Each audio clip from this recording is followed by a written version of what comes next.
Hello, welcome back everybody to last episode of PoddyC before BlizzCon. Me, Dratnos, and Dorki are here, but I'm going to introduce you to our special guest today, Robin. You guys may know him. He has the picture. Is that your dog? Is that your new dog? Bronk is once again just completely ruined the entire show, as per usual. Speedrun this time, though. Speedrun ruining no audio from now. While he's working on fixing that, I'll give you guys a little bit of an overview of what we're doing today. So we have Naowh on, and I think in the future we want to bring guests. I think it's cool to learn about them and kind of hear some stuff that, like, for example, Naowh and I are pretty close. I have not spoken to Naowh a lot in like 6 months or something, so we'll be able to hear a little bit what's happened with his life. He had like an MDI victory. This is his first time not doing the raid, like kind of how all that went. I'm interested in a lot of that. And then kind of the whole purpose for this episode, and probably what it'll end up being titled, is a look forward in Mythic Plus. Let's see how excited or concerned, especially Naowh and Dorki are for the upcoming Mythic Plus season. Kind of talk about the direction of Mythic Plus and where it's gone this expansion. And then also with BlizzCon coming out in a week, what are you expecting to see from that? If you're a hardcore Mythic Plus player, what is specifically from BlizzCon are you looking to hear about an innovation to your game? Not really as much solo queue Mythic Plus. We talked about that last season, last episode, just something like that. That's like the general idea for today's episode. Can we get a Naowh sound check? Not in Discord, but Cataclysm. Oh, wait, boy. is it working? Amazing. I don't know if they would have definitely heard it if it's working. Okay, they heard him. They heard works. screaming Cataclysm. Yeah, wait, Frank, are we all good to continue? All right, all good. All right, cool. So we were going to actually have Naowh introduce the show, but because he couldn't talk, I ended up doing it, so bit ruined. But first of all, how have you been? We haven't done a lot in a while. I know you've just been grinding away the stream, but how is life? Life is good. I'm still like in a hard decision between if I should buy Shadowmoon or not. I still haven't decided, but apart from that, I am excited for 10.2. It's gonna be good. Some new dungeons, some new competitions, and still not sure about some of the dungeons, but yeah, I'm excited. Wait, yo, what character are you shadow morning on? Oh, that would be my red pala, but I don't know. It's so expensive. Red All Pala, this- ain't no way. What do you mean it's so expensive? Like, do you have to pay your guild to get it or something? No, but like it's like, do you know what GDKP is? Bots It's like of WoW the tokens. way Yeah, yeah. of. It's like basically like you raid with WoW tokens, or like if you can also do the dirty way. But I'm not doing that because I don't want to get banned. But so don't do that, by the way. But you raid with WoW tokens, and then you buy gold or items for gold, and then at the end of the raid you get gold back. But if you want to buy items, like it's basically a scam, and the leader makes money. But that's how you raid. And Shadowmoon is legendary, expensive. Yeah. So I don't you would know. have I to haven't pay decided. for every Shadowmourne shard then? Like every single time one drops, they're all being bid on? Pretty much. No, but like you pre-buy them for like let's say you pre-buy Dude, the that's so shards. cursed. Yeah, my guild then, had like- like a auction. It was like 600k or something to be the Shadowborn Yeah. getter. And like if you let's say one WoW token is like 10k in Wrath is like, I don't know, 400k in retail.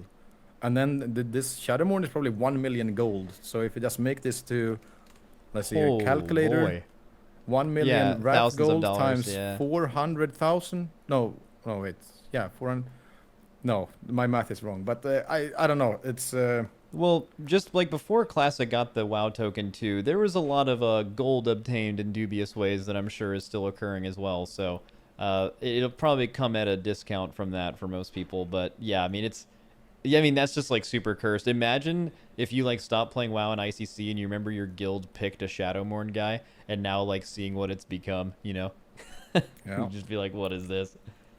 All right, cool. Yeah, I was watching you earlier when we got on here initially, and we like delayed the show. I was like looking at your stream, and you were just absolutely destroying Blood Queen. You were doing like 40% more damage than everyone in your guild for some reason. That was fun. Yeah, that's because I'm just 40% better. Straight Yeah. up. Skill diff. So, since we last like kind of talked, this was the first raid that you didn't well, not the first raid ever, but like in a long time, I think, where you actually stepped down. I remember talking to you previously about some of the reasons of why. that is, but I kind of just want to check in on you and ask like how that went. Like, do you enjoy streaming now? Did you get everything out of that you wanted to? Yeah, for sure. I mean, I'm raiding in a. For me, it feels like a casual guild, but it's not really if you compare it to like what most people raid. But we raid like 3 days a week, 4 days the second week, because you know we don't have all the gear the first week, so there's no point really pushing if you're not doing a ton of splits. And we're still like top 20 in the world, which is, you know, really not casual if you think about it. But for me, it's a very big change going from, you know, 7 days a week with 10 ults to playing my main character and 1 ult and just, you know, enjoying raiding a bit more. So I for sure, I enjoy that, but I do miss Race World First as well. And I knew I would miss it stepping down, but when you think about everything that comes with it, it's always like, is it worth coming back? Currently, I still feel like I made the right choice, and I don't really want to come back in the current state and form of the race. But I mean, in the future, we'll see. Maybe something will become better with like how much, you know, how many ults and stuff you need. We'll see. But yeah, so far I'm happy. So actually, Frank, show my screen real quick. I wanted to point this out because I think the Naowh diff may be real. I'm pretty sure now you actually have a better win rate than us or Echo over the last like 3 or 4 years. Like if you were to look at the win rate of the Race World First, I'm pretty sure yours is higher because you left after they lost last year and you won Nyalotha with us. So like he does that, and then I want you guys to show one thing. This is like a rank thing that shows like a bunch of different stats from last progression. So the guild that Naowh is just talking about joining is called Project, right? You're in Project? Yeah.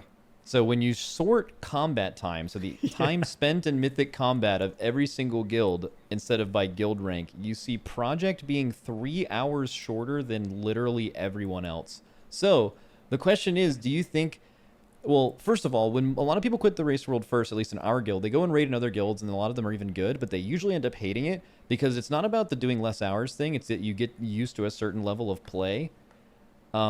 And then you can't find that somewhere else. But you look like you actually found a guild that, or maybe this is the Naowh diff, but it sounds like this guild fucking owns for the time the they put Naowh in. diff is actually, we lost a rank after I joined, so it's definitely not the Naowh diff. I mean, we still got top 20, which we wanted, but I think they were actually 16. I think the issue is when you raid like less days and less hours, if the tier is easy or like short, like this one was, it's really hard to like catch up to the guilds that raid way more, you know, because we want a, you know, at least like a 2-week tier, because then, you know, skill and being efficient way, you know, it matters a lot more than if you just brute for something for like, you know, a week or two. So this tier for like Project, not really the best, but still like really happy with how it went. But yeah, I don't know. It's definitely not now. If I was playing a red pal, I don't really think you can do too much as a red pal. No, that's a big diff. Oh yeah, for sure. No, but the Project is actually insane. Big shout out to the raid leader, Monkey. This insane player. Also, did you know that we actually have the fastest? So Monkey, he's not only the raid leader, he also has the fastest speedrun in Gundrak in the world. You guys know Gundrak the dungeon? Wait, really? Yeah, like he's Holy shit. crazy. I don't know if I have a clip here, but maybe someone in God. Project can link it to me. Yeah, that's pretty impressive. Yeah, it's really impressive. I would have never guessed. Yeah, that is great. Yeah. It's known speedrunner. He also actually got, I think, world first leveling. He beat me, and I think it was in Shadowlands. He beat me and Ginger, and we were trying for world first. What was it? Was it 70 in Shadowlands? What was it? 78? I don't even remember. But yeah, there's some gamers in Project for sure. It's a really, really good guild. If anyone is looking to step down and raid less, I can highly recommend. Yeah. I want to ask one more thing before we kind of get into the Mythic Plus thing. So I heard, so you won the most recent TGP, and by the way, congrats on that. I actually think, just my opinion from watching you guys, I think that was the best I've ever seen you play. Everyone's talking about how deep this pool is, and like this is like the most vulnerable Echo has ever looked from like the cups, and then like you guys just looked on a completely different level, not only from the competition, but just even from, I think, what you've done before. That was insane. But I don't care about that. Everyone knows you guys are great at that. I heard that during the practice of that, you had like your in-laws at your house, and you've recently, I don't think married, you got engaged, right? Yeah. Yeah. So you got engaged, and you had your like future in-laws at your house in Malta, which is like hot as hell for people who don't know this. And you had no air conditioning, and you were trying to balance your fiance, your future in-laws, and your MDI practice with no air conditioning. That just sounded like. Is that right? No, not. Yeah, that's why I got a bit confused. No, it was actually my brother was here with his girlfriend, but this was during the qualifiers, not like the global, but Yeah. the qualifiers. And I had like 1 week with no electricity. It was not the AC. It was like full-on power outage because it was too warm in Malta, Okay. so no one had electricity. So yeah, we lost a week of practice, and I had to endure like 40-degree heat day in and day out. And it's really hard to like take a dog to a hotel. We did it for like 1 or 2 days, but yeah, it was pain. But then for the globals, also like if you remember in the regionals, I don't feel like we were performing. But I think what was that team called in our cup? They played insane in the qualifiers. Last was it? minute, I think. Yeah, last minute. Yeah. Last I- minute. Yeah. Yeah, they played way better than we did in the qualifiers. But then, yeah, for the globals, like we actually got the practice time in, and then 40 degrees cold in Celsius. Okay, I guess we have a lot of American. What So yeah, for the global, what the fuck is that a drink? Yeah. It actually is a drink. Like there is a drink called Celsius now. Anyways, keep going. But yeah, so then for the globals, we actually did get like all the practice in, and I think it really showed for the globals because we stepped up and we played really well. So yeah, it went from like hell to heaven almost, you know, in terms of practice. And I feel really bad for the boys because I feel like I was letting everyone down, even though it was out of my control. And I even like had my everything packed to be able to like go to Joker D's place and play for in case it would happen like during the globals or like during the practice. It was not these months in the summer, they're not the best ones, if we put it that way. Oh, nice. Yeah, and if you guys played in Cup A, you guys would have been in a very bad situation, right? Yeah, that was actually I think when I had the outage during their cup. It was actually nice because I remember I went to London. I had a booked like this trip like way in advance, and I had to like shorten down my trip because they of course released the qualifiers, like the initial like what is it called, top 16 teams qualifying or 24 or whatever it was during my London trip. So my fiance was not very happy when I hit her up with we need to shorten this by 2 days. But doing that, I feel like we didn't qualify in as first. I don't know if we would have if I wasn't missing. But in return, it actually made us qualify for the last group and had my power outage during the first cup. So stars align, I guess, in some way, Yep. weirdly.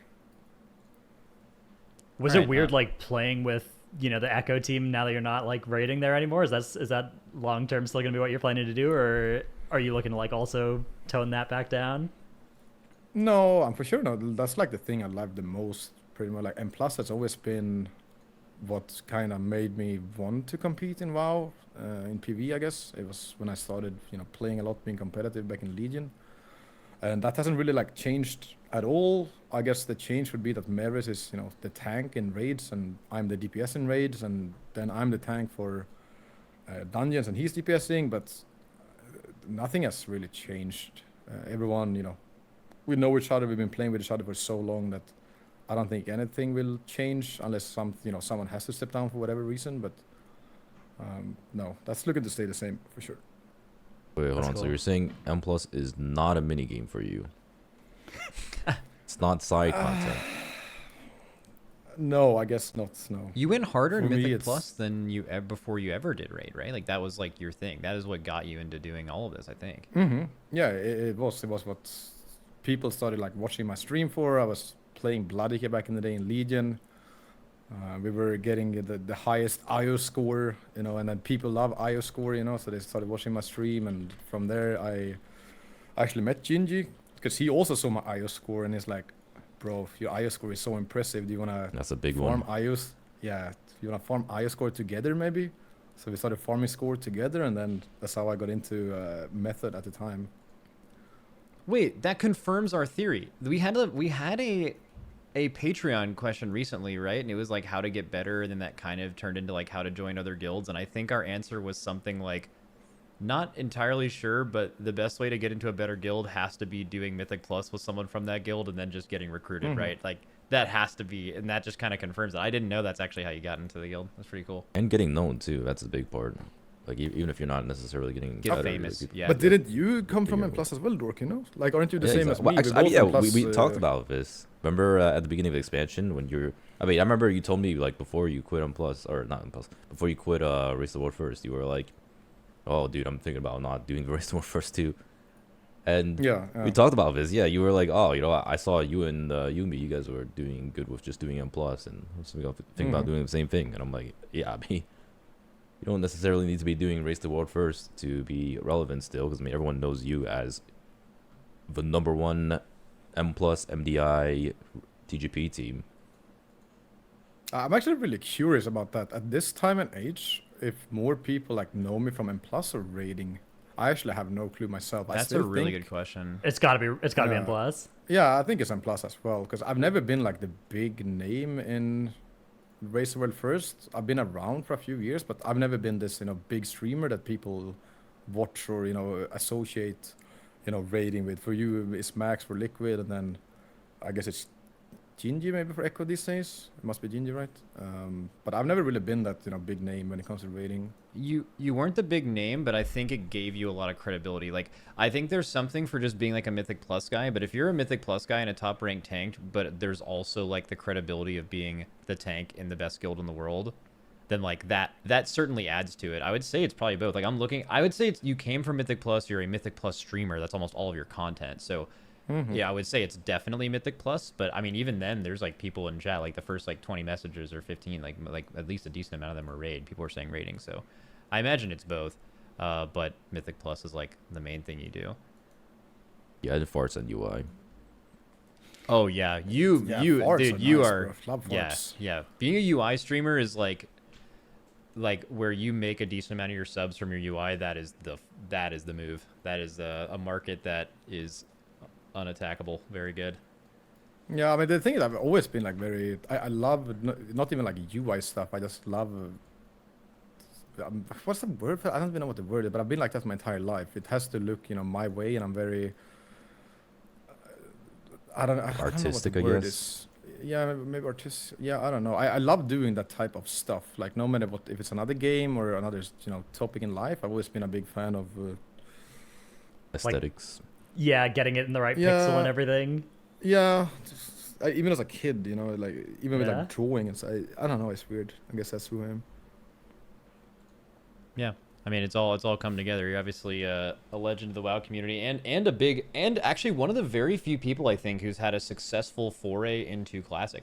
Like Classic and retail are pretty separated, but you've been able to go into Classic and compete and do really well, right? I think you were the #1 level 80, right? World first level 80 in Wrath.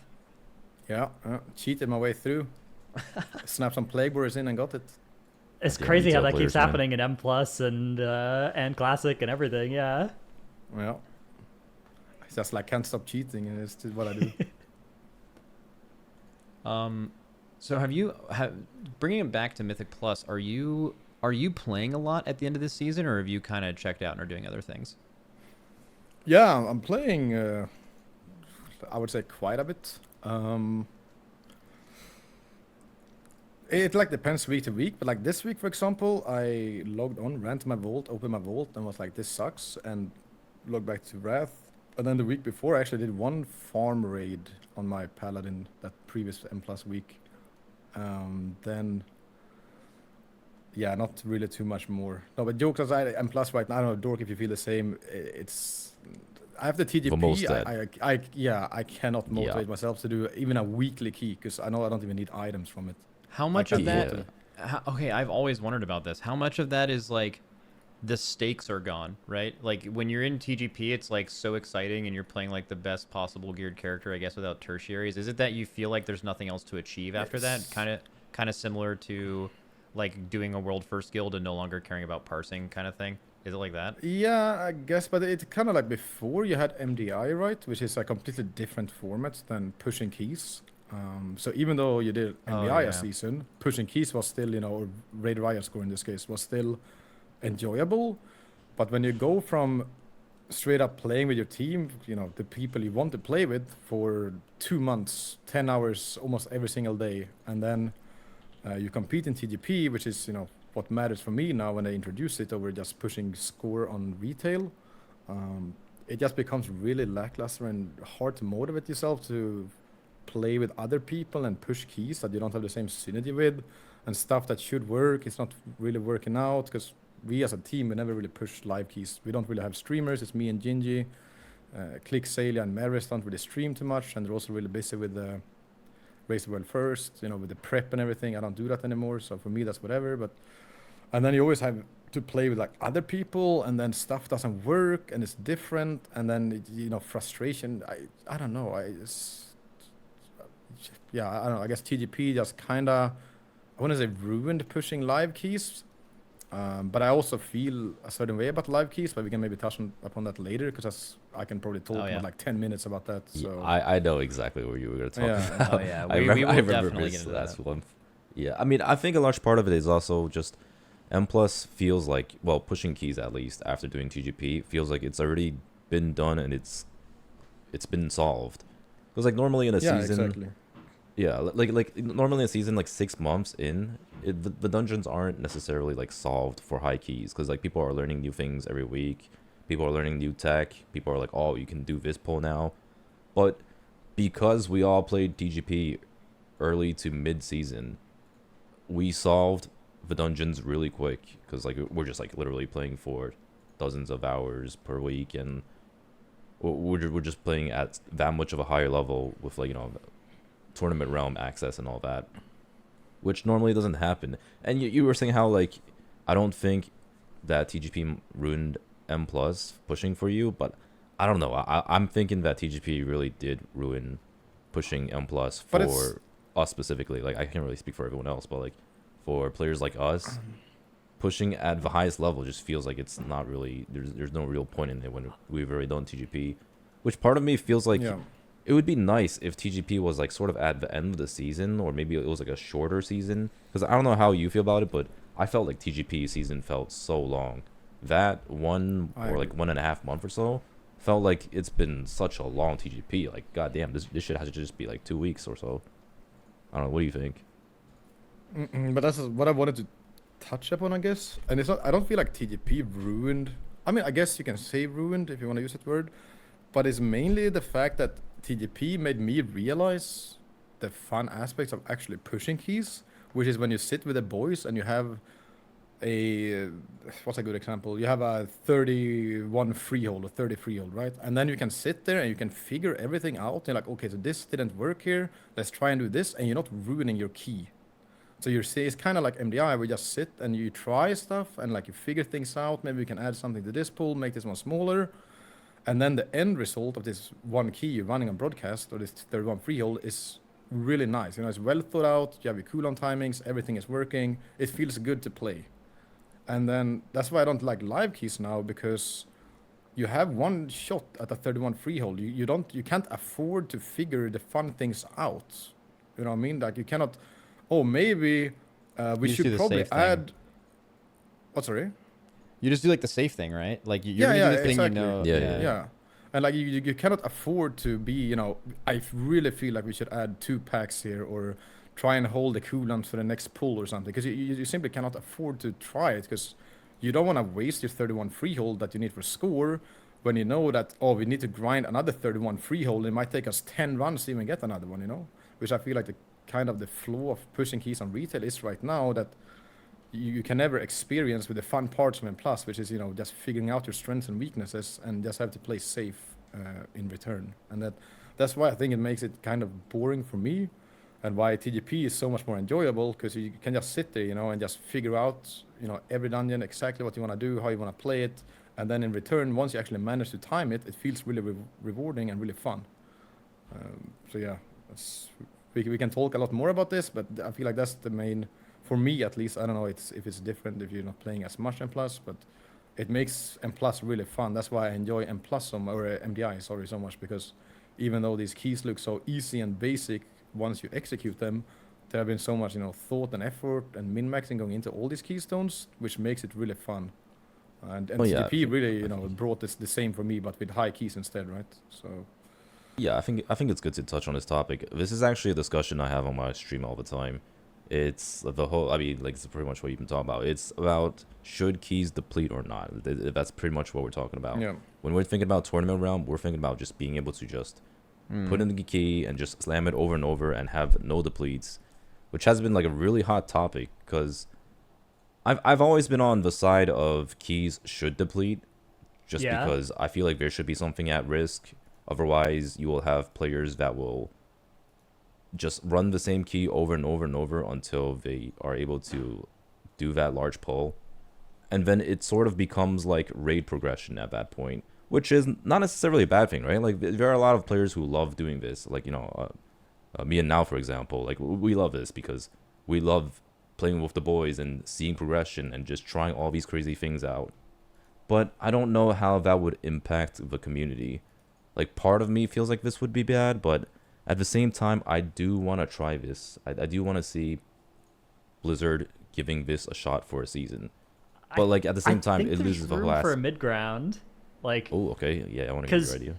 If you look at, like, TGP, one of the problems we get is that the first pull gets extremely important because you can just restart over and over again, right? So you just make a massive first pull because you want your difficulty at the start of the dungeon instead of the end of the dungeon. That's because you have unlimited attempts, but you do get the cool thing of seeing people practice stuff and not just instant deplete on the first mistake and try, like, ambitious things. I think if there was a system for, like, I think both Live and TGP would benefit if Live moved up from one attempt and TGP moved down from infinite attempts, and they met somewhere at, like 3 or something for Keystone, I actually agree. Like that. It's kind of similar to, like, how time trials used to work in the MDI, right? Where they gave you, like, the challenge key, and you had 5. Like, you could practice as many times as you want, but if you wanted to record an official time, you had like 5 total attempts at that per dungeon, something like that. Well, one thing I want to add to this is you guys are talking about, like, key depleting or not depleting. One thing that I have in favor of key depleting or keys not depleting is the people who actually do this, which is people who are on Tournament Realm. So I've heard this from JB, I've heard this from you all. Most people who do Tournament Realm keys feel the same way, where that level of progression is, like, so fun for them to do that. So most of the people who are against it are just simply people who have not tried doing this at all, and it just sounds like this thing that would be bad. But actually, hold on. So I need to disagree with that for a second. Okay, yeah, I am going to disagree with myself. I'm only putting out one part of it. But the people who are on the Tournament Realm are all people who play this game all day, every day, very competitively, and so you're going to get a very biased response from those people because you're going to have, like, exactly the same kind of player give that opinion, right? So there's not, like, a ton of good information from... What were you going to say? But that's also not entirely true because, of the term MDI prison, right? Oh, yeah. Every single MDI player brings this up every single time. But it's only because you're not streaming. Well, no, right? that's not true. I think there are a lot of players who absolutely find it to be prison when you're just stuck in there trying to figure out the polls and just, like, doing the same thing over and over and over and over. Like, I've seen this happen live, and I've experienced this a lot. Like, it happens on PTR, it happens on TR. People just get really burnt out, and they start to get to the point where, like, isn't that from the amount you're playing, though? Like, what they're referring to prison is, like, you're waking up in the day and you're like, oh man, we have MDI practice for 12 hours, and then you're already, like, upset. But, like, if this was a thing on live, you just wouldn't play for 12 hours. You would play for as long as you wouldn't burn out, right? I feel like people probably would go down that path of, like, playing a lot if we have no depletes, because that's, like, sort of the nature of it, right? Like, that's what I was saying. Like, it sort of starts to become raid progression when there's no risk, when you can just, like, pull the boss over and over and over again. At least that's how I've always seen it from, like, TR and PTR, even if it's not necessarily competing. You're right, because there's an end point in progression now, right? Like, assuming, I mean, you'll get gear every week or whatever, but, you'll just keep playing all day, every day. Like, why do you think World First Guilds ended up being a thing, right? You just ended up finding 20 people that want to raid all the time because they love doing that and they can, right? It's way easier to find 5 people that want to do that. And if you have nothing else to do, why wouldn't you want to progress all day? So you would do that, and then you would actually reach the, like, in quotes, finishing point of a season. I think that's the big thing. When there isn't depleting, or even if there's the 5 attempt thing as opposed to how it is now, you reach the point of the season to where you are theoretically done with all the keys you're going to do because you feel like you've progressed them. Like, you guys got to that point in TGP, right? You probably felt like all the keys you did in tournament or in practice, you like pretty much capped out what you're able to do with them, at least in practice. Like you would reach that point on live too, right? If you didn't deplete and could do it forever. And like I think that's the thing too, because like the Mythic plus dungeon swapping around adds a lot of replayability because you have to do it. But like also, what is the main thing you want to remove with depleting, right? It's the homework keys. Does anyone, after you've +3 to 25 freehold to get a higher key, do you ever really want to do that 25? Is it ever fun to do that 25 freehold again, like in your opinion? I guess that's because that's what you're removing, right? I actually want to touch some of this. Maybe I would love to see this. This is my biggest like concern with like live keys. It's not like I agree that like depleting, it should be some sort of punishment if you don't do your key. I'm all down for that. But for me, the biggest issue is how much time and effort you spend getting like this specific key back. So for example, it would be, for me, I would love to see all the top and plus teams, how much time they spend in keys they actually want to play compared to how much time they spend in keys they don't care about at all, just to, you know, try and get the key they want. Because that's the main issue for me, that you have some keys that are kind of considered the dead keys. Let's say this season, I think Vortex, Pinnacle, and I don't remember the other keys, but let's say Freehold and Underrot are the ones, the keys you can do on 31, right? So then you sit with a 30 Uldaman, for example, and then you time this key, and it needs to roll into either a Freehold or Underrot, or you have just wasted 30 minutes doing nothing. And then it rolls into a Vortex, and then you're, you know, oh shit, not another Vortex. And that's the main issue for me, that you spend so much time just trying to fish for the right keys that it becomes really boring. I want to sit and do keys that I want to do, or at least half the time, compared to doing keys I do not care about, that I'm just running because I have to. You know what I mean? Just to pray that we get the correct one. So maybe a system where you time a key and you get a currency, and you could, you know, use this currency to like change to the key you want or something. So it's not as RNG doing, you know, build-up keys. I'm down for doing build-up keys in the right amount, but you can really sit and do, you know, 10 build-up keys, and you still don't have the one you want, you know, and you wasted, you know, 4 hours doing these keys, and you still don't have this freehold, which is the key that you actually want to do, you know, because you were just unlucky with bad RNG. Yeah. And for me, that's just not fun, you know what I mean? You bring up a really good point as well, where like the seasons where there's a key that's 2 levels harder or 2 levels easier or whatever than the other ones really exacerbates this problem, because you roll into the bad key and it just is it's so bad, right? Like it sets you back 2 hours of homework or something. Yeah. So Yeah, I agree though. it's been I've always, terrible I every think time.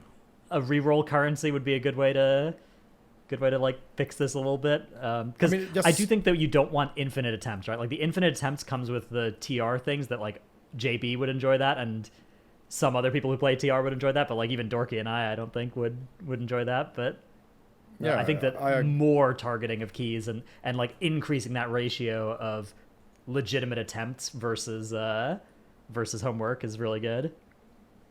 So Yeah, I agree. One thing I would worry about though is like, how does this affect the pug scene and the lower keys, because those are like the majority of players that play this game, right? Because when I think about it, if we have like some way of just having keys always go up, that would sort of kill off the lower keys, would it not? If like people didn't, like, say, you know, people were already done In with the group finder. 20s. Oh yeah. Yeah. Like say you're a player who you're done with 21s, right? At some point, it's like, why would you even bother going below a 21? Like, what about players who are trying to do like 11s and 12s and 13, like, you know, 16? Wouldn't they like technically not have as many players to play with? Because like part of what helps with the whole key depletion and going down in keys is like you're picking up other players that could use the keys that you're trying to push up, which is actually how I met a lot of the players I play with. Actually, like a lot of the players that I played with in BFA were players that had lower score than me. Like I didn't really need these scores, but I was just willing to play the game, and I was just pushing up keys. Like Grau was one of them, and Junkrat and multiple others.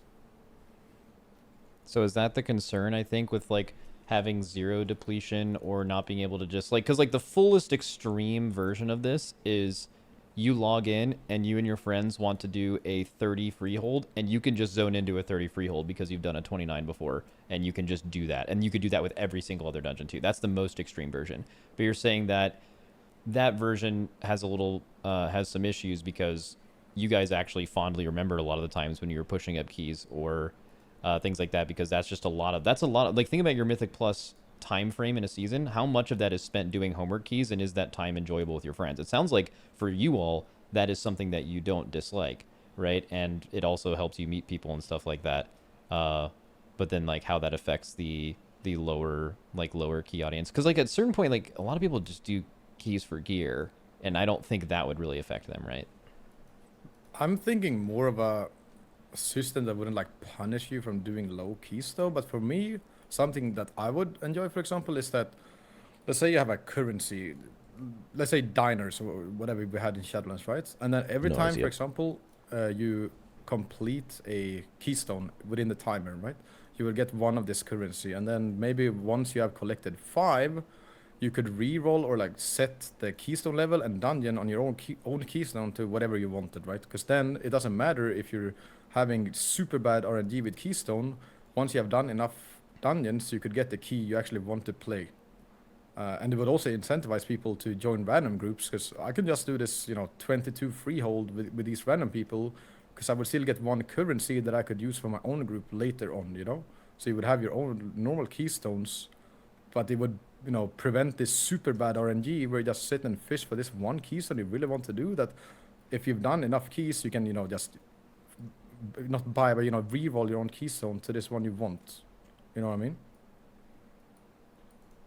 Yeah, I agree. You want a system where it still is bad to lose, and you don't just infinitely retry something, but you can, like, I think the limited amount of rerolls is a really good way to do this. Something that you can bank. I don't think you want to be able to infinitely bank it. Like, I think you probably want a cap on how much of this currency you can hold as well, because you don't want to just spend a week banking and then spend a week rerolling. The other thing I will say as well is that if we feel like this system is only good for the high key pushers and is something that would actually make the experience worse for like people doing 15s for whatever reason, I actually don't think that'd be true, because I feel like that would be a nice system for those players too. But if for some reason the consensus was otherwise, you could just make this only apply to like 20 plus keys. Absolutely. I see no reason why not. In fact, I'm surprised it isn't done already.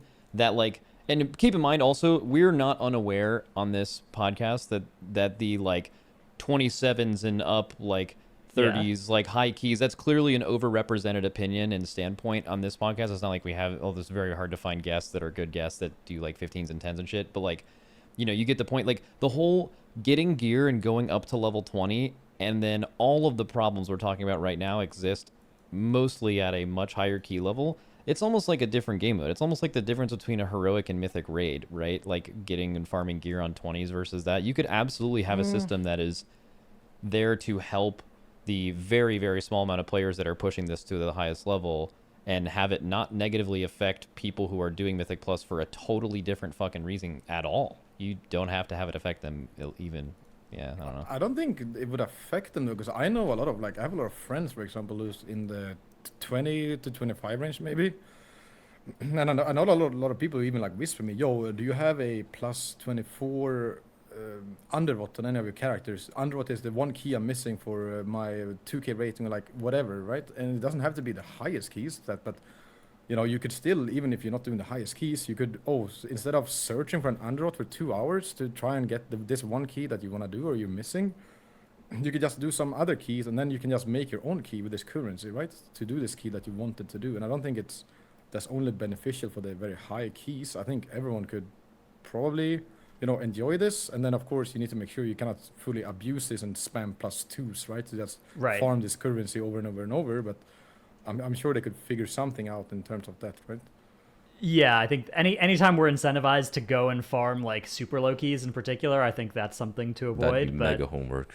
I think this would be really good, and it would take a lot of pressure off of Blizzard as well, because right now, if they make a season where there's like a Shadow and Burial Grounds and a Temple of the Jade Serpent, like they're putting a landmine in the key rolls that makes the system bad, because those are so different from each other in key levels.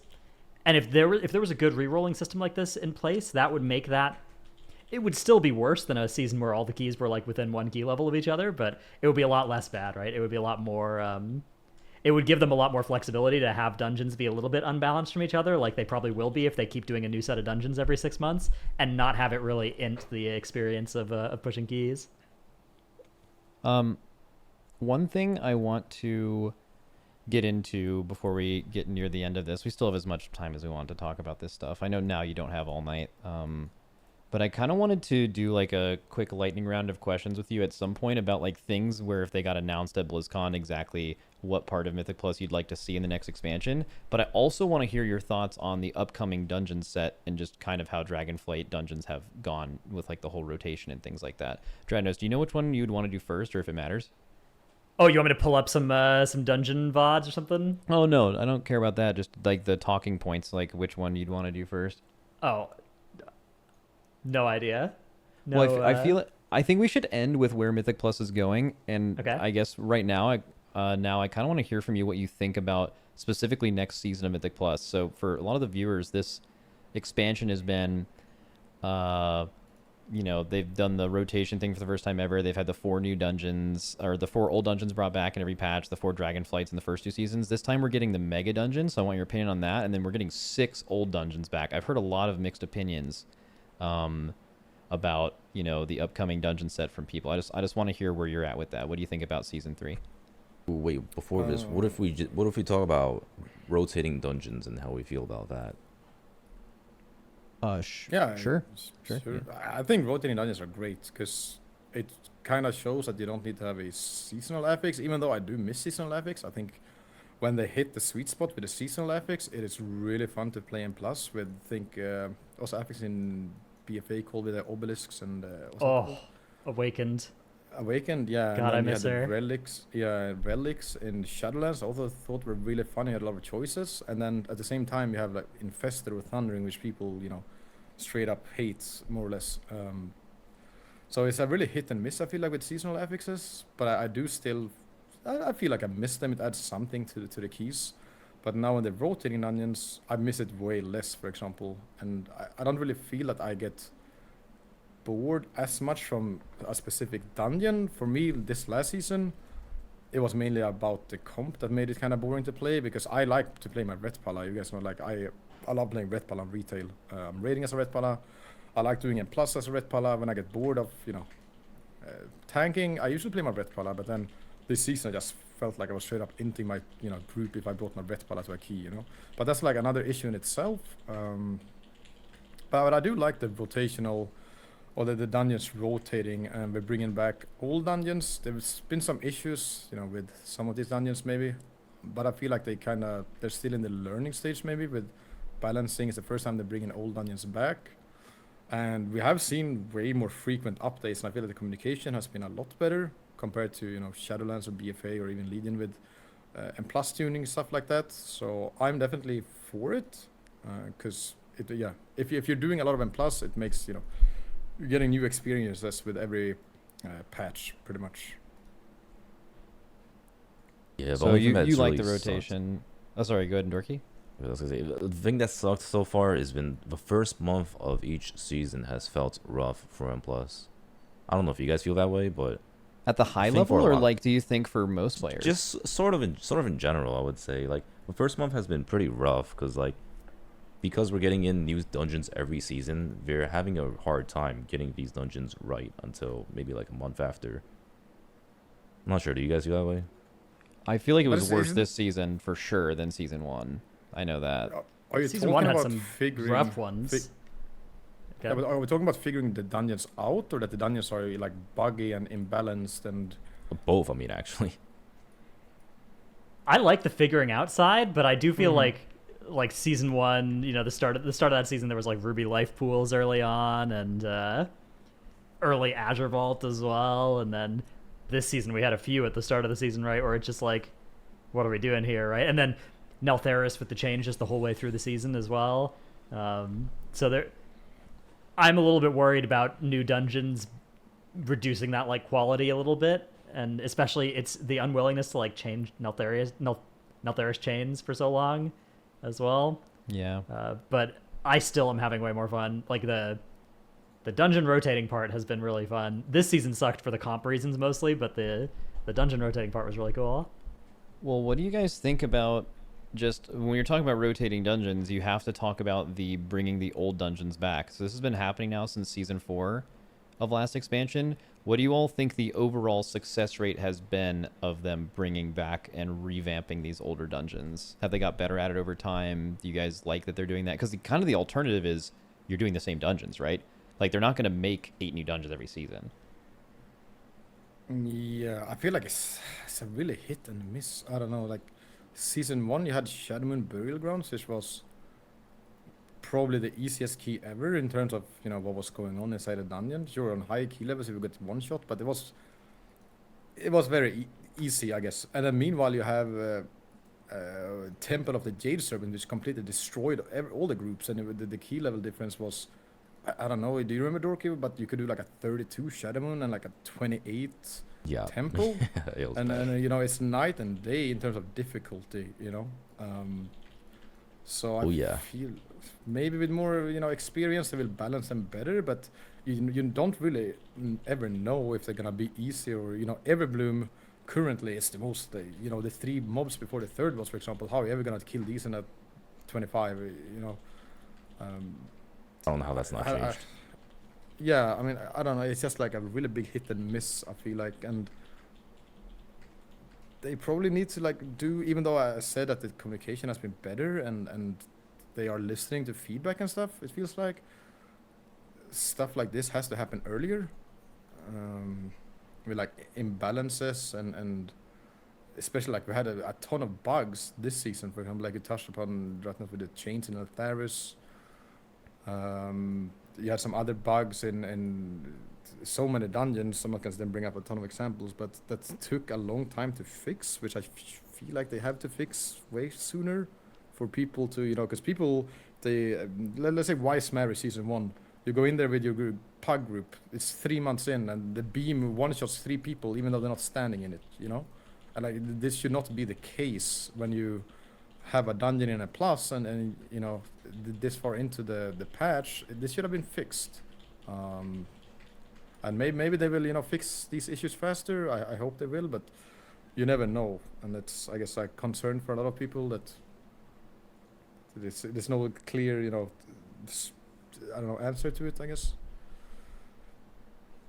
One thing I was surprised about this expansion is they didn't actually make new dungeons, and they even said they were. Like, they said in an interview before the expansion, they said, like, yeah, we really liked making those extra dungeons. I think they came out with 2 dungeons in Legion after the thing, like not mega dungeons, like just regular dungeons. Yeah, Cohen and Seat, yeah. Yeah, and they weren't well received for a few reasons. They were both initially pretty overtuned, but ended up being great dungeons.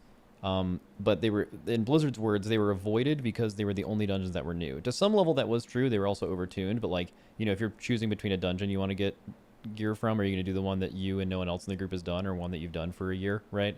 It's that one. So they said, well, now that the dungeons are rotating, we can make new dungeons, and they just haven't done it. I expected for the past 2 patches for them to like not bring back 4 dungeons, but like actually add a new Dragonflight dungeon every patch, and that kind of hasn't happened. So I wonder if they could do more in that area too. Like, if you're going to keep rotating these for the next expansion, I feel like they need to commit to like something like 1 new Dragonflight. Well, I guess it wouldn't be Dragonflight, but they need to commit to like 1 actual new dungeon added from the expansion every patch too. Yeah, so you want to have like 5 dungeons then from Dragonflight, or what do you mean with adding a new? So like this season, for example. Yeah, so this season that we're currently in, they would have had the 4 Dragonflight dungeons, but instead of bringing back 4 dungeons, they would have actually only brought back 3 and just created a brand new dungeon in Dragonflight that season, and the same for the upcoming season 3 as well, just like they did in Legion. So what would happen then in season 3 now? What would you like to, let's say we've had the, let's say we had 5 dungeons or 4 dungeons per season, then we had 5 they brought back 1 new one, right, in Dragonflight. And then what would happen this upcoming season? Do you want them to bring back dungeons we had previous rotations then, or what's your take on that? No, you do the same thing they're doing now, just instead of 6 dungeons back from the past, it would be 5 and then 1 new one alongside the mega dungeon. I mean, that's just a guess. I mean, they could do whatever the fuck, right? But And you could also maybe not do that in the season where you're adding 2 mega dungeons. Actually, speaking of mega dungeons, what is your opinion on this specific one compared to some of the ones in the past, if you've done it on PTR? I feel like I haven't done it too much because I did it a few times. So I was like, this place is rough, man. I don't want to be in here. It's crazy, like, yeah. Everything is just killing, you know, like, get me out of here, bro. And then I don't know, have they fixed the RP in the second part of it yet? Or is They've reduced a lot of it. Yeah, it's they much have? better Okay, now. Yeah, okay, because when I did this dungeon, I think I sat and calculated the amount of RP, and it's like, I don't know, it felt like it was 5 minutes of just RP in the queue. Yeah, they fixed less now. most of it. Okay, yeah, that's good then. Yeah, but I guess is it still rough? Like I said, I haven't done too much of the dungeons because I don't know anyone who's done a PTR dungeon since they changed it. Is it even open? Like probably, but I don't know. Think Yeah, I've been over playing a it. lot of PTR. It's honestly, I mean, so here's my opinion on Dawn. I still hate it, I would say. Like, I don't, maybe hate's a little bit strong, but I definitely do not prefer it as much as other dungeons, especially like the other Dragonflight dungeons. But I can see the appeal in it, and it's definitely not as bad as I initially thought it was. It's just like a different approach to how we do M+ dungeons. It feels like doing an Upper Karazhan or Workshop, where you're kind of just like going through the dungeon. There's nothing really special about it, but the bosses are kind of interesting. There's like challenging trash. I mean, I especially enjoy the upper bosses more. But yeah, it's not great as a dungeon. I wanted to ask about that because I feel like Dawn has some pretty good boss fights from doing this dungeon on a few times on the PTR and M0. I do feel like some of the boss fights are kind of interesting, way more interesting than some of the other boss fights we have, because that's a very typically boss fights can be pretty boring, especially in Tyrannical. What is that makes Dawn boring and bad for you specifically? Mostly like how you play the dungeon. Like I feel like the trash and the bosses are not too bad, but like in terms of doing big pulls, there's none of that. Well, like there's very little of that. In terms of like routing and different options, there's not a whole lot of that. And there are a lot of like forced mobs that you have to kill, like having to kill a dragon and a little dude before you can open the next door, and having to kill all these trash mobs to spawn the boss. I don't like it whenever it's, because like part of the fun in a lot of the older dungeons, like Freehold for example, is how you traverse the dungeon and how you approach it, whether it's routes or like tech that you come up with. There's a lot of different ways you can play these dungeons. Whereas Ledge. Yeah. You know what I'm talking about. Whereas with Dawn, it's not that exciting. I mean, with Dawn, you're kind of just playing the dungeon as if it was a raid. It feels like a mini raid, basically.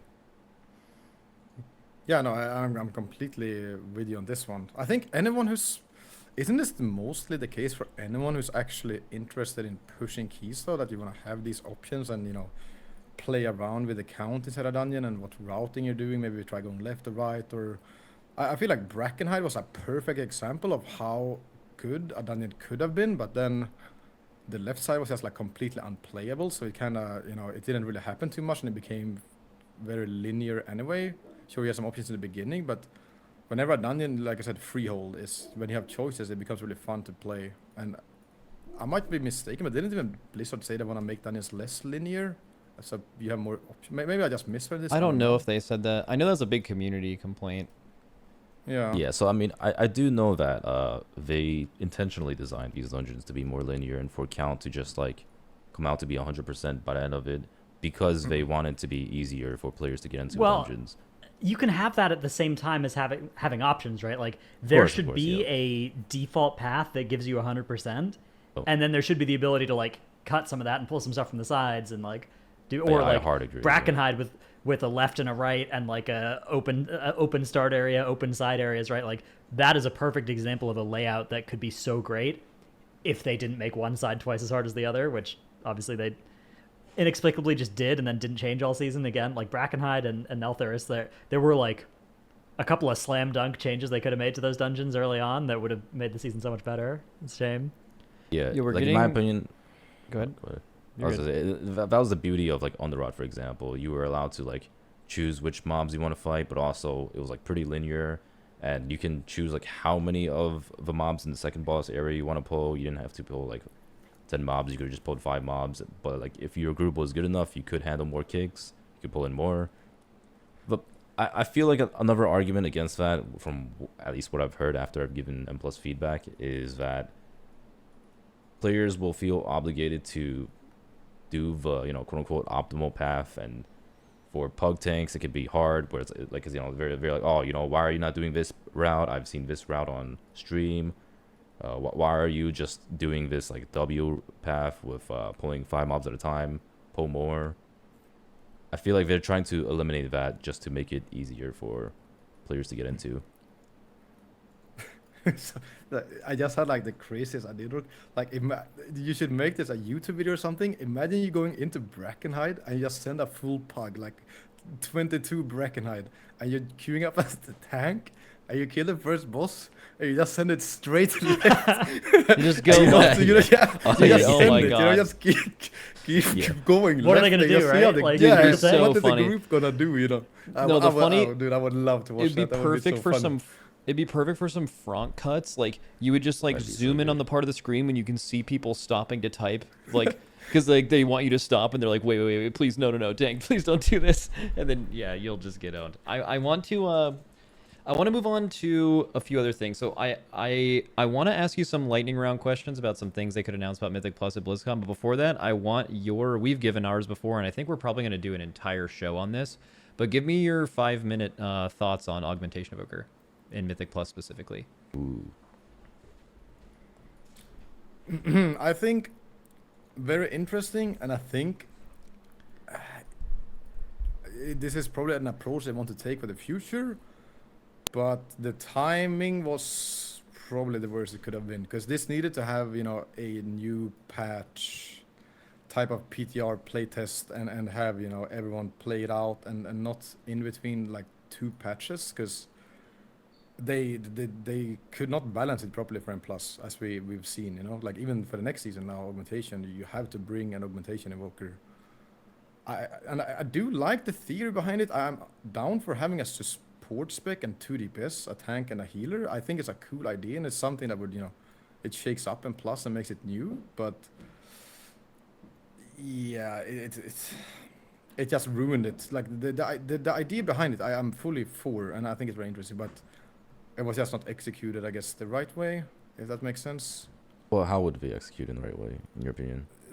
In a new expansion, and adding at the same time, adding maybe another 2 support specs, so you have options, because it is clearly shown that how powerful a support class is. But you know, maybe they should have, for 11.0, made Augmentation Evoker, made I don't even know, let's say enhancement shaman, a support spec, and a disc priest, and a support, like, it could be any specs, right? So you have a few options, and then because now you just locked an Augmentation Evoker, because the support specs, it's just, you know, we see how needed it is after they released it, but you don't have an option really, you know. It's like playing Fire Mage with PI for me as a tank. I play with an Augmentation Evoker, and I never want to play without one. I just refuse. If I do any serious key, there's no. If I invite an Evoker, it's as bad as I invite an Evoker, I inspect him, and I see that he's devastation, I will straight up kick him from the group. I'm like, what are you doing, Yup. bro? That's how bad it is, you know, because Well- once you've experienced heaven, you don't want to go back, you know. It's And I kind of want to dive into the psychology of that a little bit, because you keep saying like you're okay with potentially with like support and 2 DPS, where I think that's actually kind of the issue. It's like there are so many specs in this game, and like whittling down the total number you can bring to a dungeon to 2 is interesting. Like if that's actually the case, I think like actually adding, like increasing the dungeon group size would actually maybe even be interesting. But they when you say like, oh, I wish there was just more than one spec, I may be fine with support being in the comp all the time. I'm just fine with it's only weird that's one spec. That's the thing I've heard a lot. But like, you know, there were like expansions where like there was one spot taken by a rogue the whole fucking time, right? And that was, I mean, maybe that's also bad, but it's like it would be okay if it was between rogue and 2 other classes, but it was just rogue and that was bad. And it's the same thing with Aug.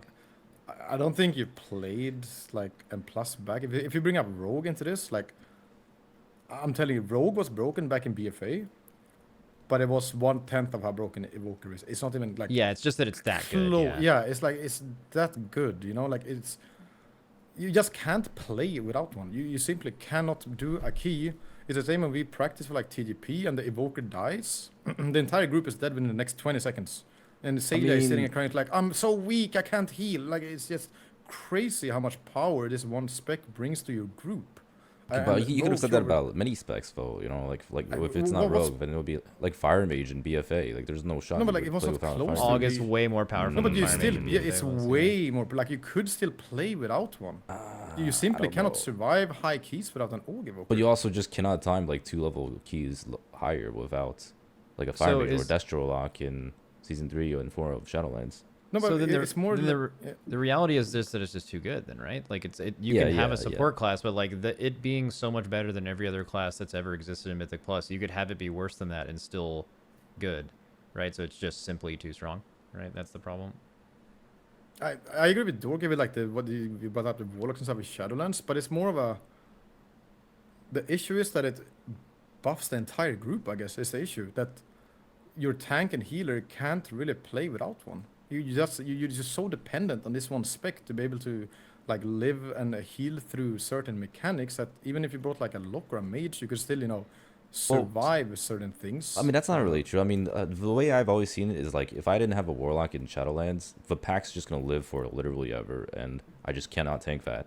Like if my DPS is doing literally a fourth of the damage in AOE, it's completely screwed. And the same with like if I wasn't playing with a Fire Mage in Season 4 of BFA, then it's impossible. Like you just can't even time the key, or like mobs just live forever. Yeah, I agree with you with what you're saying. It's just, I guess I'm bad at like, but it just feels completely. I know what you mean, different. Bill. Yeah, like Like you feel like complete Yeah. crap without an augmentation. Yeah, it's like It's like a fun. It's like character. it's like the PI problem where half the problem Yeah. with PI is you feel so great with it when you lose it, you're actually having less fun. Like you know what it feels like to do a Mythic Plus dungeon now with an AUG, and it actually just feels significantly worse to not have one, and that sucks enough on its own.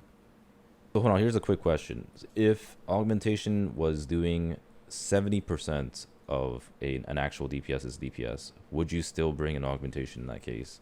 Because I personally feel like no, there's no way.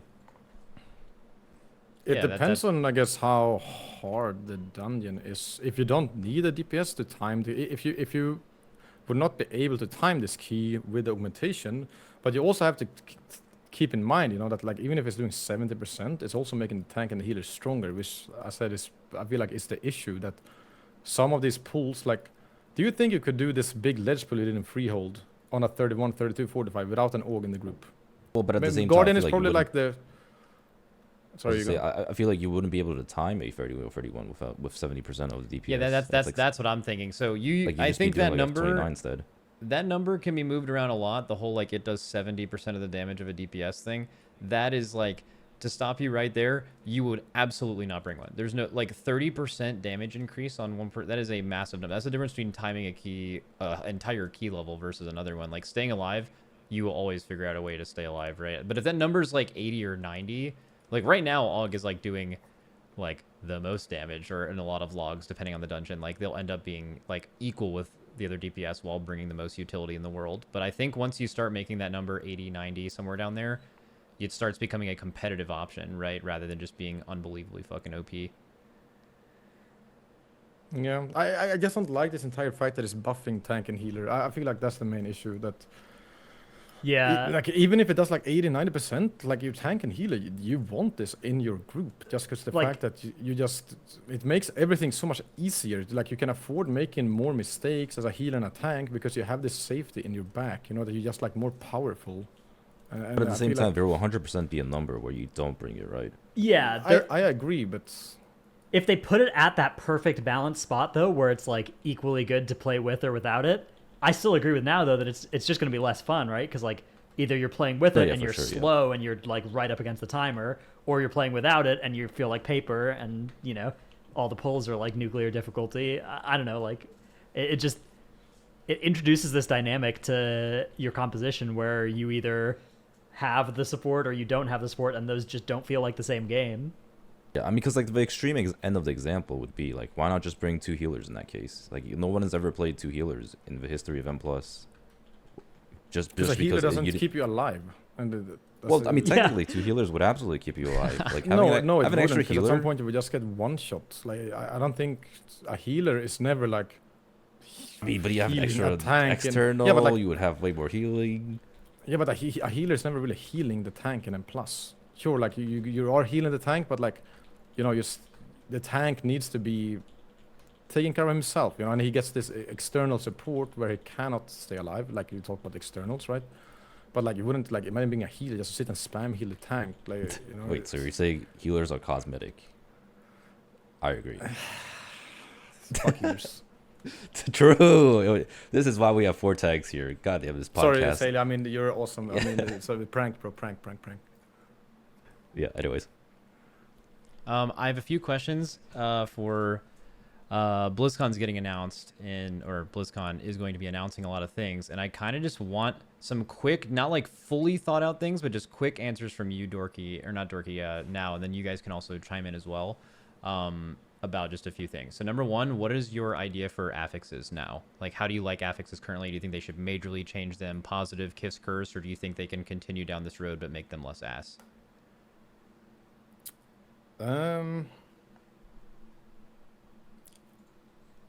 I feel that this will be a big topic, but I feel like you should add a rotational, like positive affix. I don't know how you would balance this, but I would want to log on a Wednesday and be like, oh shit, it's this affix. I love playing with this. This is the feeling you never really have. I mean, yeah, okay, you can log on and be like, oh, it's bursting. It's a yes, it's a relief. good push week, but it's still not like a positive, you know, affix, you know. So if you added a positive affix to excite people to play, like, oh, it's this affix this week. I love when I get healing or damage increase after I move a hunt. You know what I mean? Like something. I feel like it would be great because M Plus hasn't. When was the last time M Plus got revamped with like the entire? They have fixed affixes and removed affixes. They really haven't. Still, yeah, but it's still the same M Plus we had back in Legion. You know, they just balanced some affixes and made them less horrible to play with, I guess. Yeah. Well, so touching on that point, would it really even hurt if the affixes were completely imbalanced? It would just be fun as hell, right? Like they could just make IO score for each week, sort of like, you know, like, or like an IO score for like each set of affixes, or like they contribute a certain amount of IO score. That way you don't have to care about balancing the affixes as much, as long as they're fun to play. Because like, what if we just had fun affixes every week and it was just a different type of fun? Like one week could just be bonkers and you're doing a plus 30 with this like super cool affix. Another week you could be doing like a plus 27, but it's still like another version of fun affix that you're trying to figure out how to play. Yeah, you don't care if you're doing a 27 rather than a 30 because the 27 is the hardest key with that affix. Yeah. And you're just talking the most extreme scenario. Obviously, a balanced scenario is like they're all like relatively the same power, but like just fun in different ways. Yeah, I mean, I just think too, and this is actually going to kind of tie into my next question, where like just how good you felt when you got like the CDR from the Relic, or just like the few times there's been positive benefits from some seasonal affixes that have been good. That has the just... Thrila running with 4 obelisks in your ass in MDI, that must have been... You love that though as a tank. That was fucking insane. Like tanking all those obelisks at the end was insanely fun. Like that's like the, you know you can make that right because there have been things in the game that have significantly improved the quality of Mythic Plus. But I actually want to tie that into my next question. So what do you think they should do with seasonal affixes? We talked about it a little bit earlier. We know why they removed it, because they were built to solve a problem that was solved by rotating the dungeons in the first place. But, you know, do you think we've lost some things from the game if they try? Do you think they should keep trying? Do you think they should incorporate them into the regular affix pool? What are your thoughts? My thought is this: if they can bring back old dungeons, why can I also not bring back old seasonal affixes if they don't know what to make for the future? Why could I not bring back Awaken, for example, for the next season? Or bring back, you know, the relics? They have shown that they know how to, you know, bring back old stuff. So the good seasonal affixes could also be brought back, no? I think. I mean, I'm all the way with you. Based. I was thinking about affixes, and I was like, man, it might be a lot to learn, and that might be the issue. In like the first season, this is the thing. But just imagine you're doing a dungeon set, and like 1 week it's awakened, and then like next week it's shrouded, and then the next week it's encrypted. Like That would oh be a my lot. God. I'm not talking about like rotating Yeah. every week. I'm just saying, you know, for a season, just like how they bring back old dungeons, they could also bring back that seasonal affix that people enjoy playing for that, you know, season. This doesn't have to be, you know, because imagine bringing back all these affixes and balancing them for, you know, 4 seasonal affixes and balancing them for every single dungeon. But if they bring back the old dungeons, just bring back Awaken as well and balance that throughout the dungeons, and people would love to play Awaken again. People would love to play also that affix with all the small ones spawning that the DPS players loved and tanks hated. Darkness, you know this one with the Reaping smash. No, like it spawned like every 20% count. They respawn. DPS players love this one. So it's either Reaping or Reaping, or Prideful, yeah. Yeah, Reaping, yeah. People love Reaping, for example. Imagine bringing back Reaping now. You know, people would love to play. You know, big numbers, big DPS. You know, it's I don't see why not. You know. Yeah. Wait, sorry. What are you saying right now, Dorky? About we're doing the Patreon thing later, but also I mean, this is pretty much it. That's fine. Yeah, we just pick a new question, maybe. Yeah, let's do that. Okay, Sounds sure. good. We went over it. All right. Next question. Your Mythic Plus gearing. Like, if they're announcing this on Friday and they're talking about like how Mythic Plus gearing, like basically how have you enjoyed Mythic Plus gearing in the last this season and the upcoming season compared to like what it used to be before, or would you want to make any major changes to that? So I actually was talking about this the other day on my stream. I don't really like that we can just jump into 20s so early. I feel like there's got to be more of a sense of progression in M+ where you start lower. Because like it kind of makes no sense for like +2 to 10 keys for a lot of players. Like obviously there are people who are doing them, but at some point in the expansion they become much more obsolete. Whereas like if you look at early in the expansion, people are like trying to grind up those keys. People are trying to like progress through the keys. And that's been a large part of the fun in M+ for me when I first started out. When I was trying to get a +15 done, that felt so good back in Legion. Well, and what is the solution though? Like you're saying you want to gear slower over time, or you want the I mean, power we're getting jump? that, right? 39 levels instead of 26 is a lot that of should the be reason what for happens that. this season actually. Yeah. Is that what you're suggesting? The problem is like you jump into +20 keys way too early. And like it's not even like it's because I'm like one of the best players in the world, blah blah blah. I mean, it was like the exact same for me back when I was playing like first time back in Legion, or like even early BFA when I was progressing keys. It just felt so much more of like a progression scheme in M+ when I'm working up from +2s all the way to +15s and then getting gear and then eventually hitting +20s, rather than just jumping straight into 20s or like, you know, jumping straight into 15s. It doesn't have to be 20, and eventually just like doing 20s within the first month of the patch. Yeah, my take on this is like really different, and it might be a like hot take, I guess. But I don't mind how the gearing is in M+ right now. You gear for raiding, but I don't like it the other way around, because I feel like keys should be, you know, I don't know how you would make it, but I think it should be enough. If you want to do M+ and your sole purpose is doing M+, I think you should be able to go into the raid on heroic difficulty and upgrade your trinket or whatever to max, and that should be enough. I don't think you should have to raid mythic. I've never been a fan of this raider PvPing or M+ for raiding. Holy, that is based. I think most players would agree with that. Yeah. I just want like keys at some point to like have kind of like, you know, how challenge modes were back in the day, that you can gear only in M+ if you want to push keys. And it's not, you know, if you want to do M+ for gear, you can do that, right? But if you want to push keys and your goal is to push keys in this game, I feel like 441 should be where gear in M+ stops scaling, for example, at some key level, you know? So then if you just want to do M+, you can do your heroic raid and get your beacon and upgrade to 441 from heroic, right? And then that is what you need to, you know, push M+. I don't feel like you should need to go and get a 450 beacon or feel like you're griefing because you're not mythic raiding. I don't feel like you should have to do either to enjoy the part of the game you want to enjoy. It goes the other way around too. Like yeah, raiders, exactly. I don't think raiders do not want to. The amount of complaining from raiders of like, I have to do mythic. I don't want to do mythic plus. I just don't like logging a raid. Yeah. But that's why I feel like if they just capped it out at some point, it's a really big topic to touch upon, right? But I just want people to be able to enjoy what they enjoy, right? And I feel like M+ would maybe be sold if you cap the item level, like they do on PTR, you know, like your item level is set to this. So even though some trinkets are going to be better, you can farm it on heroic, and that's going to be good enough to be running keys with the boys, you know? You don't need to go and farm mythic on your ult you want to do M+ on to be able to do the highest keys. I've heard suggestions like that, or like you could make high key gear get more eye level, but only in keys. You could make mythic raid gear get more eye level, but only in mythic raid, or in raid.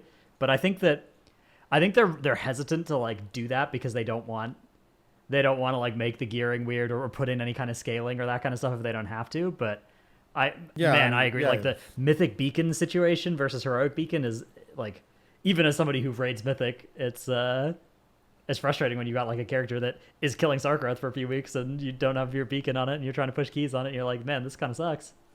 Yeah, it's also a cross-pollination thing. Like, they don't want to separate the two just because, like, they want raiders to be doing M+, and they want M+ers to be doing raid. Otherwise, like, one or the other version kind of dies a little bit. Sort of like PvP. Like, nobody PvPs now because there's no reason to. Yeah, but with this system, for example, you would still need to raid to get your items, but you still don't. Let's say, for example, I am raiding my vet pala, right? But I want to be doing M+ on my druid. So then, if I want to be able to do M+ on my druid, I need to learn how to play a DPS pick on my druid, because let's say I'm DPSing in raid, but I love tanking in dungeons, right? So I need to learn how to become a mythic DPS boomkin or a feral, just to get the items I need to use for M+ to play as a guardian druid. I think that you should be able to just go into heroic raid. You still raid, right? But you don't need to do the highest difficulty to, be able to enjoy another part of the game.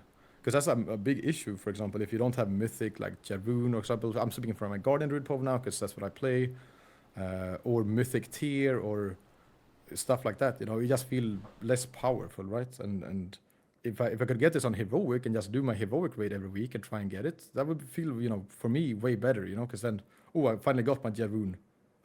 It's not going to be as powerful in raiding, but it's good enough to do a keys, which I want to be doing. Yeah, I feel that. And I think I just found Dorki's point earlier interesting, because what do you guys think about the upgrade system at the beginning? Like, now that we've had this for 2 patches, well, I guess we're about to have it for the 2nd patch. What do you think about how fast you gear versus before? Is that good, bad? In which direction should they continue going in? So I feel like this is one of the biggest W's for Dragonflight. I know a lot of people enjoy more Gamba, they want more RNG and how they get their loot and all, and this is like more of a deterministic way of getting good loot. I prefer it, but I can see how some people don't like this system just because it's like, quote unquote boring.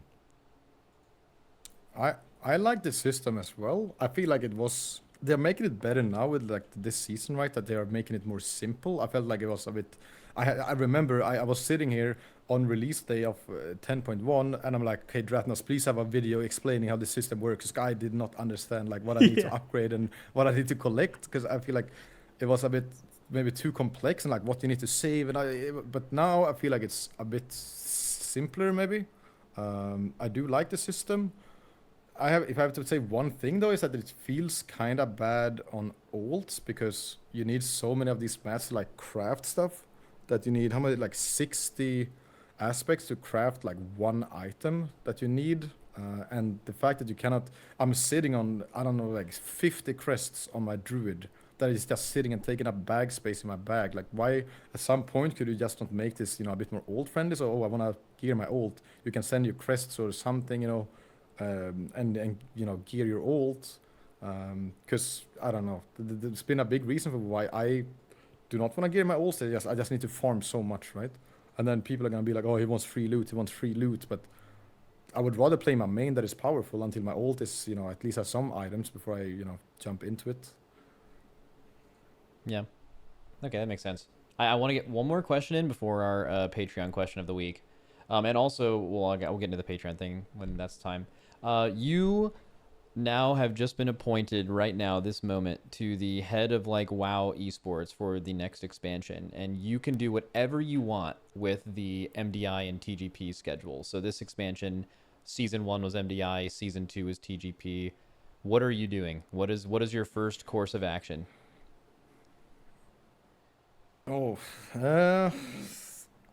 really good question. I would definitely make the seasons shorter, or less Because a big reason for people, I feel like they need to somehow limit the gap between us, for example, as a team, and a team that have less experience and less time to play. Because it's very limiting. WoW is a very, very time-consuming game, right? And if you cannot sit and practice for almost 2 months, 10 hours a day, how would you ever compete? I know, for example, I was talking with Fem. They're also competing, and I'm like, "Why are you not practicing?" It's like, "Yeah, I'm working until 5. We're practicing in the evenings, you know." And then they're gonna compete with us, who plays, 10, 12 hours a day, and we're living as streamers, and it's not fair, you know.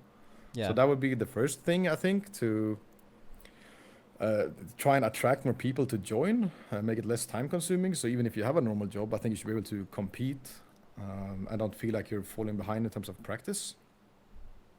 And then second, even though I love MDI, I feel like TGP is like straight up just better.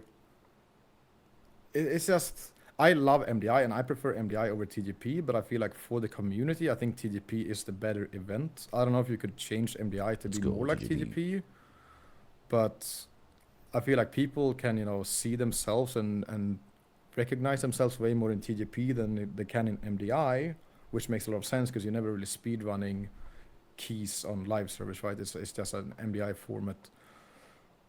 Yeah, way more carryover. I mean, I would definitely miss MDI myself, but I don't think it would be a bad thing to just have TGP as an esport for M+. And I'm saying this, as probably the biggest, MDI fan out there. But I just feel like if I'm just being realistic, it is, I don't know, maybe they could make it so speedrunning would, come to live servers or something, but I just feel like people are, I'm so hyped with TGP and it's such a good event. It's always something to watch. I don't like watching MDI because one team wipes and it's just over. I'm just sitting there and waiting for the next game.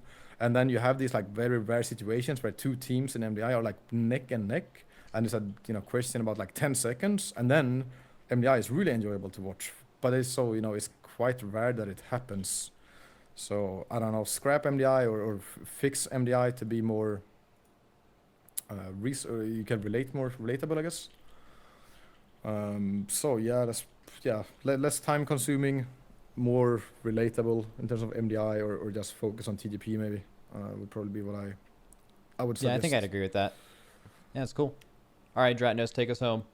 All right, we've got our Patreon question now that we've forced Frank to swap because we got a good one about affixes, but we talked about that for a while on this. So our new one comes from DDDD Lover. It says, "What is your favorite iteration of the game that we've seen so far, taking into account raid, M+, borrowed power, seasonal affix, etc. as a whole? When did you have the most fun and why?" Let's start with Dorki and then Naowh. Ooh, that's a good question. I would have to think about this one a little bit, but I probably feel like it would have to be Season 4 of BFA. Either Season 4 of BFA or sometime during Legion. Just because the class that I played was extremely fun. It was extremely fun having Corruption plus Azurite plus whatever the hell it was called, Essences. And it was fun playing Awakened, the affix. And I enjoy having a lot of dungeons. We had like what? Was it 10 or 12 dungeons? I can't really remember exactly what it was in BFA. But 10, I that's think. also another thing that I completely forgot about that I wanted to bring up. But at this point, I mean, I guess I would just throw it out real quick that having more than 8 dungeons would be a huge plus for me. I would love to see 10 dungeons or maybe even 12 dungeons. That would be kind of crazy, but I enjoy more dungeons. But yeah, that is it for me. All right, Naowh, how about you? As a whole, I would probably say Corruption for sure. Because you had a lot of options, especially as a tank, but everyone just loves doing big damage and feeling powerful, right? And I think that's exactly what Corruption brought. Or it would be I guess Season 3 and Season 4 of Shadowlands, but that's mainly because I'm a BloodDK enjoyer and the tier set made BloodDK super strong. So I personally really, really enjoyed playing it. But I know a lot of people, did not see it that way because they don't enjoy playing DK and it was, overpowered and that stuff, But yeah, I think Corruption as a whole, but Shadowlands was also extremely fun to play. Max, how about you? So yeah, the end of BFA and the end of Legion were super sick, but I'm gonna give a shout out to Mop, and this is probably, I think the game in general is better. It's hard to compare between eras in Legion and BFA than it was in Mop. There was just more to do, but specifically as a tank player at the time, the way that Vengeance made your character feel, I still feel like the most fun thing in the history of World of Warcraft is playing a tank in Mop. When basically, if you didn't play then, every single tank was like a Blood DK now, where every single decision you made, you could keep yourself alive 100%, but it was difficult and you did not need anyone else's help. All of your absorbs and healing and defensiveness scaled off of the damage you were taking, and it was just absolutely fat. A lot of people will look back on it and be like, oh, tanks are just doing a lot of damage, but purely just the defensive and gameplay of this was just unbelievable. It's so sad that it's gone. Wouldn't VOD be the same then, though, with the Resolve? No, Resolve. It was called Resolve. Yeah, they never accomplished with Resolve what Vengeance felt like. So, like, systematically, they tried to recreate Vengeance without the crazy damage, and they just didn't. It just didn't feel the same. But yeah, mob tanking, I'll throw a shout out, but obviously end of BFA was insanely goated, yeah. What about you, Dratty? Yeah. I think, I mean, obviously, like, Corruption was the obvious answer. And Season 3 Shadowlands actually was really close for me, too. I think End of Legion should also get a shout out here, too. Like, End of Legion was a good time. There's a lot of power. The M Plus was pretty fun as well. There were a lot of dungeons. The raid was good. It was a good time. Like, the Bard power was all fixed. The legendaries were available. There was Mage Tower to do. Like, there was just so much to log on and do on however many characters you wanted to do. And the grinds were all, like, done and stuff. So I think that, I don't know, I would probably answer BFA 4 as well, but Legion End of Legion 2. Interesting point that the 3 of the 4 answers of their favorite time to play in WoW, I think, was heavily influenced by the fact that the 2 absolute best seasonal affixes they've ever made happened to be during those times, and I think that they largely contributed to both of those answers, and I still would just very, very strongly hope that they try bringing that back, because when they hit so good. Yeah, great question, though. Thanks. Okay. But that's true, because, like, if you think about it, people are like, oh, I loved Awaken so much. But do you think people play, like, let's say more people would play if they had a good seasonal affix, right? But do you think less people would play just because Thundering wasn't amazing? I feel like people just complain to complain, and they're not really going to play less because they dislike Thundering. I don't think it makes you play less. I think the good ones definitely make you play more. I think I played less because of Thundering. I definitely played less because of Beguiling. Do you guys remember Beguiling season? That was like log in 2 weeks out of 12, and you couldn't play the other 10. Was that the Emissaries casting stuff? Yeah. Was that you could only play on Fortified Enchanted week. You couldn't play on Tyran or Void week or Tides week, and that was 10 out of 12 weeks. Yeah. I don't know. I do think there is a lot of downside problems to the bad seasonals. Like, I think those really hurt those seasons. I think if Thundering hadn't existed, we maybe would be saying Dragonflight Season 1 for this, what is your favorite season? Like that, consider the balance and the class design that we had there, right? It was really good, but it was a bad seasonal, and nobody thought to answer it.